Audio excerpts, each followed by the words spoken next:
সুপ্রিয় দর্শক শ্রোতা, আবারও যুদ্ধবিরতি ভেঙে ইরান, যুক্তরাষ্ট্র এবং ইসরায়েলের মধ্যে পাল্টাপাল্টি হামলা শুরু হয়ে গিয়েছে। ইতিমধ্যে মার্কিন যুক্তরাষ্ট্র ইরানে হামলা চালিয়েছে, মার্কিন যুদ্ধবিমান, গুলি এবং ড্রোন প্রতিরোধের দাবি করেছে আইআরজিসি এবং কঠোর জবাব দেওয়ার হুঁশিয়ারি দিয়েছে ইরান। ইরানের প্রক্সি বাহিনী হিজবুল্লাহ মার্কিন যুক্তরাষ্ট্রের অবৈধ সন্তান ইসরায়েলে ভয়াবহ হামলা চালিয়েছে। ইরানের কি এই হামলার জবাবে মার্কিন ঘাঁটিতে হামলা চালানো উচিত? এই সম্পর্কে আপনার মতবাদ কমেন্টস বক্সে লিখে জানান এবং শুরুতেই থাকবে সংবাদ শিরোনাম বিস্তারিত। যুদ্ধবিরতি ভেঙে ইরানে আবারও হামলা শুরু যুক্তরাষ্ট্রের। আর বিস্তারিত জানিয়ে দিব। মার্কিন যুদ্ধ বিমানে গুলি, ড্রোন প্রতিরোধের দাবি আইআরজিসির। এদিকে ইরানের সঙ্গে যুদ্ধ থামাতে গিয়ে রাজনৈতিক ফাঁদে ট্রাম্প। ক্ষেপণাস্ত্র হামলায় 24 বেসামরিক নাগরিক হত্যা, যুক্তরাষ্ট্রের বিরুদ্ধে যুদ্ধ অপরাধের অভিযোগ ইরানের। আরো জানিয়ে দিব, বাংলাদেশে ঢুকতে সীমান্তে হঠাৎ বহু মানুষ, সুমন্ত বললেন জলদি ভাগো।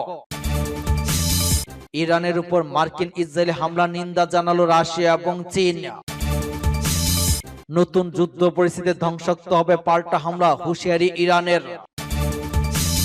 এবং সর্বশেষে জানিয়ে দিব, আমেরিকার দিন শেষ, মুসলিম বিশ্বকে এক হওয়ার ডাক মোস্তফা খামেনির। এতক্ষণ শুনছিলেন সংবাদ শিরোনাম বিস্তারিত। তবে তার আগে অনুরোধ থাকবে এই ভিডিওতে একটি লাইক দিন এবং কমেন্টস করে জানিয়ে দিন আপনি কোন জেলা থেকে বা কোথা থেকে আমাদের সাথে যুক্ত রয়েছেন, এবং সংবাদের সর্বশেষ গুরুত্বপূর্ণ আপডেট পেতে চ্যানেলটি সাবস্ক্রাইব করে আমাদের সঙ্গেই থাকুন। ধন্যবাদ।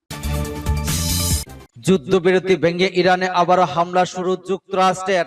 চলমান যুদ্ধবিরতির মধ্যে দক্ষিণ ইরানে নতুন করে বিমান হামলা চালিয়েছে মার্কিন সামরিক বাহিনী। মার্কিন সেন্ট্রাল কমান্ড এক বিবৃতিতে জানিয়েছে, ইরানের ক্ষেপণাস্ত্র ঘাঁটি এবং পারস্য উপসাগরে মাইন স্থাপনের চেষ্টায় নিয়োজিত স্পিডবোটগুলো লক্ষ্য করে ওই আত্মরক্ষামূলক হামলা চালানো হয়েছে। যুক্তরাষ্ট্রে ওই আকস্মিক হামলা এমন সময় এলো যখন দুদেশের মধ্যে সংঘাত অবসানে কাতারের দোহায় কূটনীতিক আলোচনা চলছিল। বিবিসির প্রতিবেদন থেকে ওই তথ্য নিশ্চিত হয়ে গেছে। সেন্ট্রাল কমান্ডের মুখপাত্র captain Tim Hawkins New York টাইমসকে জানিয়েছেন, দক্ষিণ ইরানের কৌশলগত বন্দর নগর এবং গুরুত্বপূর্ণ নগরটি বন্দর আব্বাসের নিকটবর্তী এলাকায় ওই সুনির্দিষ্ট হামলা চালানো হয়েছে। বন্দর আব্বাস শহরটি হরমুজ প্রণালীর প্রবেশদ্বারে অবস্থিত হওয়ায় এটি অত্যন্ত সংবেদনশীল অঞ্চল। এর আগে ইরানের রাষ্ট্রীয় গণমাধ্যম জানিয়েছিল যে বন্দর আব্বাসে বিকট বিস্ফোরণের শব্দ শোনা গিয়েছে এবং স্থানীয় কর্মকর্তারা বিষয়টি তদন্ত করছেন। মার্কিন মুখপাত্র বলেছেন, চলমান যুদ্ধবিরতির সময় সর্বোচ্চ সংযম দেখানোর পাশাপাশি মার্কিন বাহিনী তাদের সৈন্যদের নিরাপদ রক্ষায় ওই পদক্ষেপ নিয়েছে। এই হামলার বিষয়ে ইরানের পক্ষ থেকে এখনো আনুষ্ঠানিক কোনো প্রতিক্রিয়া জানানো হয়নি, তবে এটি চলমান শান্তি আলোচনাকে বাধাগ্রস্ত করতে পারে বলে বিশ্লেষকরা মনে করছেন। সপ্তাহান্তে মার্কিন প্রেসিডেন্ট ডোনাল্ড ট্রাম্প দুই পক্ষ চুক্তির খুব কাছাকাছি রয়েছে বলে আভাস দিলেও পরবর্তী তিনি এই আলোচকদের তাড়া না দেওয়ার নির্দেশ দেন। মার্কিন পররাষ্ট্রমন্ত্রী মার্ক রুবিও সোমবারের মধ্যে একটি চুক্তিতে পৌঁছানোর সম্ভাবনা ব্যক্ত করেছিলেন, তবে ইরানের পররাষ্ট্রমন্ত্রীর মুখপাত্র ইসমাইল বাগাই ওই দাবি নাকচ করে দিয়ে বলেন, অনেক বিষয়ে অগ্রগতি হলে চুক্তির স্বাক্ষর এখন আসন্ন এমন কেউ দাবি করতে পারে না। বর্তমান দুই দেশের মধ্যে মূলত 60 দিনের যুদ্ধবিরতি বৃদ্ধি, হরমুজ প্রণালী পুনরায় উন্মুক্ত করা এবং ইরানের পারমাণবিক কর্মসূচি নিয়ে পরবর্তী আলোচনার একটি খসড়া সমঝোতা স্মারক নিয়ে আলোচনা চলছে। তবে মার্কিন গোয়েন্দা সূত্রে বরাত দিয়ে সিবিএস নিউজ জানিয়েছে, ইসরায়েলি হামলায় আহত ইরানের সর্বোচ্চ নেতা মোস্তফা খামেনি বর্তমানে একটি অজ্ঞাত স্থানে অবস্থান করায় তার প্রতিনিধিদের সঙ্গে দ্রুত যোগাযোগ করা কঠিন হয়ে পড়েছে, যা আলোচনার গতিকে মন্থর করেছে। মার্কিন যুদ্ধ বিমানে গুলি এবং ড্রোন প্রতিরোধের দাবি আইআরজিসির। ইরানের আকাশসীমায় শত্রু বিমান শনাক্ত করার পর একটি MQ-9 রিপার ড্রোন প্রতিরোধ করার দাবি জানিয়েছেন দেশটির ইসলামী বিপ্লবী গার্ড বাহিনী আইআরজিসি। এক বিবৃতিতে বলা হয়েছে, আইআরজিসি বাহিনী একটি RQ-4 ড্রোন এবং একটি অনুপ্রবেশকারী F-35 যুদ্ধ বিমানের উপর গুলি চালিয়েছে। তবে ঘটনাগুলো কখন ঘটেছে তা বিবৃতিতে উল্লেখ করা হয়নি, খবর আল জাজিরার। আইআরজিসি বলেছে, যুক্তরাষ্ট্রের যে কোনো পরিস্থিতির লঙ্ঘনের বিরুদ্ধে পাল্টা ব্যবস্থা নেওয়ার বৈধ এবং সুনিশ্চিত অধিকার তারা রাখে। বঙ্কর যুদ্ধবিরতি নিয়ে উদ্বেগ বৃদ্ধির প্রেক্ষাপটে মার্কিন সামরিক বাহিনী প্রতিরোধমূলক পদক্ষেপ হিসেবে রকেট উৎক্ষেপণ এবং কেন্দ্রগুলোতে হামলা চালানোর কথা বলার পরেই ওই ঘটনাটি ঘটল।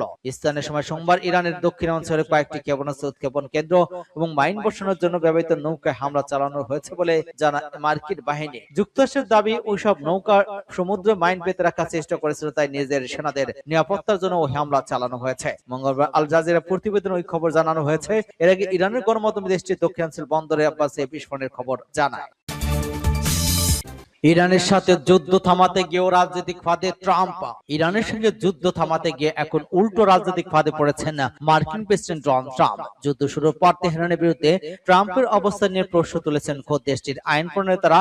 এর মধ্যেই হরমুজ খুলে দেওয়া নিয়ে দুপক্ষের সমঝোতার আভাস হচ্ছে। তবে রিপাবলিকান কট্টরপন্থীরা বলেছেন ট্রাম্প দুর্বল চুক্তির দিকে যাচ্ছেন, আর ডেমোক্রেটরা অভিযোগ যুদ্ধ শুরু এবং পরিচালনা ভুল সিদ্ধান্ত নিয়েছে যুক্তরাষ্ট্র। ইরান যুদ্ধ নিয়ে যুক্তরাষ্ট্রের ভেতরে রাজনৈতিক বিভাজন আরো স্পষ্ট হচ্ছে। ট্রাম্প বারবার যুদ্ধবিরতি চুক্তি কাছাকাছি দাবি করলেও অতীতে সেই আশাবাদ বাস্তবে রূপ নেয়নি। আবার কূটনীতিক আলোচনায় হরমুজ প্রণালী আংশিক খুলে দেয় এবং ইরানি জাহাজ এবং বন্দরের উপর অবরোধ শিথিলের ভিত্তিতে একটি সমঝোতা সম্ভাবনা দেখা যাচ্ছে, যা ভবিষ্যতে পারমাণবিক আলোচনার প্রথম ধাপ হিসেবে বিবেচনা করা হচ্ছে। তবে মার্কিন গণমাধ্যম সিএনএন এর প্রতিবেদন বলেছে ওই যুদ্ধবিরতির রূপরেখা মার্কিনদের কাছে ট্রাম্পের বড় বিজয় হিসেবে উপস্থাপন করা কঠিন হতে পারে। ইরানি সূত্রে ট্রাম্পের অবস্থান নিয়েও দিন দিন ডেমোক্রেটদের সমালোচনায় বাড়ছে। তাদের দাবি তেহরানের বিরুদ্ধে যুদ্ধ শুরু এবং পরিচালনায় ভুল সিদ্ধান্ত নিয়েছে যুক্তরাষ্ট্র, এতে ভবিষ্যৎ আরো অনিশ্চিত হয়ে উঠেছে। সমালোচকদের মতে ইরানের নতুন হামলা যেমন ঝুঁকিপূর্ণ, তেমনি সমঝোতায় গেলেও ওয়াশিংটনকে বড় মূল্য দিতে হবে। ট্রাম্পের অবস্থান নিয়ে প্রশ্ন তুলেছেন খোদ রিপাবলিকান দলের কট্টরপন্থী নেতারাও। দলের একাংশ মনে করছেন ইরানের বিরুদ্ধে কঠোর অবস্থান থেকে খুব দ্রুত সরে আসছে ওয়াশিংটন। ইরানের সামরিক সক্ষমতা ধ্বংস হলে সমৃদ্ধ ইউরেনিয়াম যদি ইরানের কাছে থেকে যায়, তাহলে ওই যুদ্ধে কি দরকার ছিল তা নিয়েও প্রশ্ন তুলেছেন তারা। ক্ষেপণাস্ত্র হামলায় 24 বেসামরিক নাগরিকের হত্যা, যুক্তরাষ্ট্রের বিরুদ্ধে যুদ্ধ অপরাধের অভিযোগ ইরানের। যুক্তরাষ্ট্রের বিরুদ্ধে স্পোর্টস হলে অত্যাধুনিক ক্ষেপণাস্ত্র হামলা চালিয়ে 24 জন বেসামরিক নাগরিককে হত্যার অভিযোগ করেছে ইরান। গত 28 ফেব্রুয়ারি চালানো ওই হামলাকে জঘন্য যুদ্ধাপরাধ হিসেবে অভিহিত করে হামলাকারীদের যথাযথ আদালতে বিচার করার প্রত্যয় ব্যক্ত করেছে দেশটি। ইরানের রাষ্ট্রীয় গণমাধ্যম প্রেস টিভির প্রতিবেদনের মতে ফার্স্ট প্রদেশের লামাট শহরের একটি বেসামরিক ক্রিয়া ভবনে ইচ্ছাকৃত এবং বর্বর ক্ষেপণাস্ত্র হামলা চালিয়ে যুক্তরাষ্ট্র মানুষের জীবন এবং আন্তর্জাতিক আইনের প্রতি চরম অবজ্ঞা প্রদর্শন করেছে, যাতে 24 জন নিরীহ ইরানি শহীদ এবং 130 জনের বেশি আহত হন। ইরানের পররাষ্ট্র মন্ত্রণালয়ের মুখপাত্র ইসমাইল বাগাই সংসদ সদস্য ডক্টর মুসাবির সঙ্গে বৈঠকের পর ওই মার্কিন যুদ্ধাপরাধের ভয়াবহ বিস্ফোরণ প্রকাশ করেছেন। এক্সে দেয়া এক প্রশ্নে তিনি জানান, ওই হামলাটি চালানো হয় ঠিক সেদিনই মিনারের পাশে হাজারা তাইজে স্কুলে মার্কিন টমাহক ক্ষেপণাস্ত্র হামলায় 148 জন স্কুল শিক্ষার্থী নিহত হয়েছিলেন। পররাষ্ট্র মন্ত্রণালয়ের মুখপাত্রের বিবৃতি অনুযায়ী মার্কিন বাহিনীর লামাদের একটি আবাসিক এলাকায় প্রিসিশন স্ট্রাইক মিসাইল নিক্ষেপ করে ক্ষেপণাস্ত্রটি সহসা একটি খেলাধুলা ফলে আঘাত হানে, যেখানে কিশোর ভলিবল খেলোয়াড়, নারী, পুরুষ এবং একটি অসহায় 2 বছর বয়সী শিশু অনেক বেসামরিক নাগরিক উপস্থিত ছিলেন। এয়ারবাস্ট হেওয়ারহেডগুলো আকাশে মাঝপথে বিস্ফোরিত এবং 1,80,000 উচ্চগতির ট্যাংস্টন ফ্লেটের মারাত্মক ঝড় বৃষ্টির মতো ছড়িয়ে পড়ে, যেগুলো নির্মমভাবে তাদের পথে যা কিছু ছিল সবকিছু ছিন্নভিন্ন করে দেয়। বিবৃতিতে বলা হয়, এখন আর কোনো কিছু সন্দেহ নাই যে এটি কোনো দুর্ঘটনা বা অনিচ্ছাকৃত ক্ষয়ক্ষতি নয়, বরং ইরানের আবাসিক এলাকা বেসামরিক নাগরিকদের উপর নতুন অস্ত্র ব্যবস্থার পরীক্ষা চালানোর জন্য মার্কিন একটি পূর্ব পরিকল্পিত সিদ্ধান্ত। এই ধরনের কাজ স্পষ্ট এবং জঘন্য যুদ্ধ অপরাধ। বাংলাদেশে ঢুকতে সীমান্তে হঠাৎ বহু মানুষ, শুভেন্দু বললেন জলদি ভাগো। ডিটেক্ট ডিপোর্ট হোল্ডিং সেন্টার সংক্রান্ত নির্দেশ জারি হওয়ার পর থেকেই পশ্চিমবঙ্গে কাজের সন্ধানে অবৈধভাবে থাকা ব্যক্তিদের মাঝে দেশে ফেরার তৎপরতা দেখা দিয়েছে। সে কারণে মঙ্গলবার সকালে হাকিমপুর সীমান্ত এলাকায় শতাধিক নারী পুরুষ একত্রিত হন। এই প্রেক্ষাপটে এবার কড়া বার্তা দিয়েছেন পশ্চিমবঙ্গের নতুন মুখ্যমন্ত্রী শুভেন্দু অধিকারী। প্রশাসনিক এক বৈঠক শেষে পশ্চিমবঙ্গের মুখ্যমন্ত্রী শুভেন্দু বলেন, এদের চলে যাওয়া উচিত। এদেশের মুখপাত্র বলেছেন যে বাংলাদেশে ফেরত নেবেন, জলদি ভাগ্য, না হলে এই সরকার যা করার করবে। শুভেন্দু অধিকারী আরো বলেন, আমরা বলে দিয়েছি যে বাংলাদেশের অবৈধ অনুপ্রবেশকারীদের কোর্টে পাঠানোর কোনো দরকার নেই, আইন নেই, সরাসরি পুলিশে নেবে এবং বিএসএফ এর হাতে হ্যান্ডকভার করবে। বিএসএফ যা ভারত সরকার বাংলাদেশ সরকারের সঙ্গে আছে এগ্রিমেন্ট বাংলাদেশে প্রমাণ করে হস্তান্তর করে দেবে। আমাদের জেলে 3 মাস, 6 মাস, 2 বছর রেখে আপনাদের চাল, আপনার ডাল, আপনার তেল, আপনার মাছ, আপনার ডিম, আপনার কাপড়, আপনার ওষুধ এবং কেদের দেবে কেন? ভারতের ক্ষতি হচ্ছে, সেই জন্য আইনটা এতদিনে ছিল ভোট ব্যাংকারের স্বার্থে কেউ বা কারো ব্যবহার করেনি। আমরা ভোট ব্যাংকের বাইরে গিয়ে দেশের স্বার্থে, রাজ্যের স্বার্থে এই আইন কার্যকর করছে। বিধান ভোটের প্রচারে অনুপ্রবেশ ইস্যুকে বড়ভাবে তুলে ধরেছিল বিজেপি। ভোটে জিতে সরকার গঠনের পর অনুপ্রবেশদেরকে ফেরত পাঠানোর নিয়েও তৎপরতা হয়েছেন শুভেন্দু অধিকারী। ইতিমধ্যে স্বরাষ্ট্র দপ্তরের পক্ষ থেকে নির্দেশ দেওয়া হয়েছে, আটক বিদেশি নাগরিক বা ডিফেন্ডারের অপেক্ষায় মুক্তিপ্রাপ্ত বিদেশি নাগরিকদের জন্য জেলায় জেলায় হোল্ডিং সেন্টার তৈরি করতে। এর 48 ঘন্টার মধ্যে বাংলার ইংরেজ বাজারে খোলা হয়েছে হোল্ডিং সেন্টার। এবার বাংলাদেশের সীমান্ত আরেক জেলা মুর্শিদাবাদে হোল্ডিং সেন্টার খোলা হলো।